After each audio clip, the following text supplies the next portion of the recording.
Baik, bismillahirrahmanirrahim. Assalamualaikum warahmatullahi taala wabarakatuh. Buat anak-anak semua, seperti minggu lalu saya sebenarnya menjanjikan untuk offline. Tapi karena sesuatu hal Bapak tidak sempat hadir karena ada kegiatan. Jadi mohon maaf, pada hari ini mungkin kita pembelajarannya adalah bersifat daring. Namun pada pertemuan kedua ini Bapak akan menyampaikan tentang materi pengertian dan ruang lingkup pembelajaran fikih. Mari kita simak materinya ya. Yaitu di mana kita harus ketahui dulu tentang pengertian dan ruang lingkup pembelajaran fikih itu. Secara umum, kata Arab fikih itu adalah berasal dari bahasa Arab yang berarti pemahaman yang mendalam atau pemahaman penuh yang membutuhkan pengerahan potensial akal manusia. Sebagaimana Ibnu Khaldun menyampaikan definisi tentang fikih, yaitu adalah pengetahuan tentang aturan Allah menyangkut tindakan orang-orang yang memiliki dirinya terikat untuk mematuhi hukum dan menghormati apa yang diharuskan, apa yang dilarang, apa yang diperbolehkan, apa yang ditolak atau yang netral. Ya, ia merupakan ilmu yang mempelajari tentang syariat Islam, baik dalam konteks asal hukum maupun praktek dari syariat Islam itu sendiri. Sebagaimana yang dijabarkan di dalam Al-Quran surah At-Taubah ayat 122. Di mana di dalam surah At-Taubah ini dikemukakan intinya bahwa fikih itu adalah merupakan sebuah disiplin ilmu yang membicarakan suatu pengetahuan hukum Islam. Dia merupakan produk pengetahuan fuqaha atau para ahli hukum Islam atau mujtahid yang di dalamnya diandaikan adanya proses teoritik untuk menuju produk akhir. Fikih merupakan hasil pemahaman yang mendalam yang tidak dapat dilepaskan dari teks dan konteks. Pada saat teks tersebut dipahami sesuaikan dengan sosial kultural, dinamika dan perkembangan masyarakat pada saat fikih tersebut ditetapkan sebagai hukum. Fikih berarti paham yang menjadi kebalikan dari itu dan sekaligus menjadi suplemen terhadap ilmu.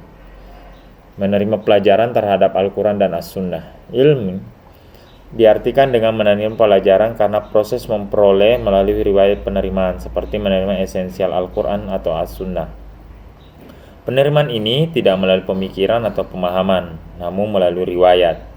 Ini berbeda dengan memberi hukum terhadap suatu kasus dengan cara menafsirkan Al-Quran dan As-Sunnah.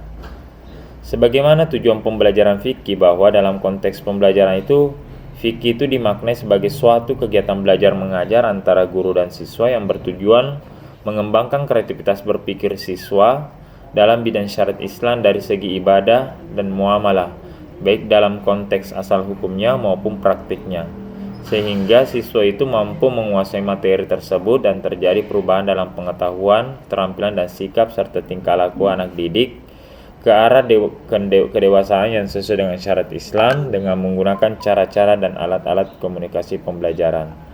Pembelajaran fikih diarahkan untuk mengantarkan peserta didik dapat memahami pokok-pokok hukum Islam dan tata cara pelaksanaannya untuk diaplikasikan dalam kehidupan sehingga menjadi muslim yang selalu taat menjalankan syariat Islam secara kafah. Pelajaran ini bertujuan untuk membekali peserta didik agar dapat mengetahui dan memahami pokok-pokok hukum Islam dalam mengatur ketentuan dan tata cara menjalankan hubungan manusia dengan Allah yang diatur dalam fikih ibadah dan hubungan manusia dengan sesama manusia yang diatur dalam fikih muamalah. Yang kedua, itu untuk melaksanakan dan mengamalkan ketentuan hukum Islam dengan benar dalam melaksanakan ibadah kepada Allah dan ibadah sosial. Sehingga pada pengalaman tersebut diharapkan menumbuhkan ketaatan menjalankan hukum Islam, disiplin dan tanggung jawab sosial yang tinggi dalam kehidupan pribadi maupun sosial. Adapun ruang lingkup daripada mata pelajaran fikih itu adalah meliputi ketentuan pengaturan hukum Islam dalam menjaga keserasian, keselarasan dan keseimbangan antara hubungan manusia dengan Allah Subhanahu wa taala dan hubungan manusia dengan sesama.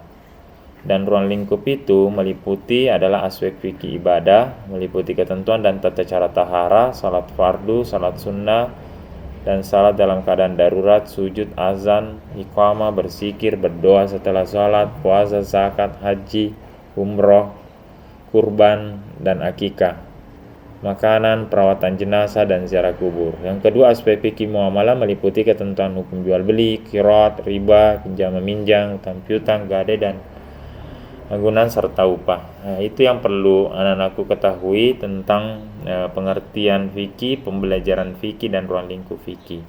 Jadi anak-anakku hanya pada hari ini hanya menerima materi saja. Nanti insya Allah, dan tugas yang saya berikan kemarin untuk mencari apa itu belajar, apa itu ajar, apa itu pembelajaran, proses belajar. Silakan nantinya mengirim rekam suara dari apa yang anak-anakku sekalian dapatkan, termasuk pengertian tentang pembelajaran fikih itu sendiri.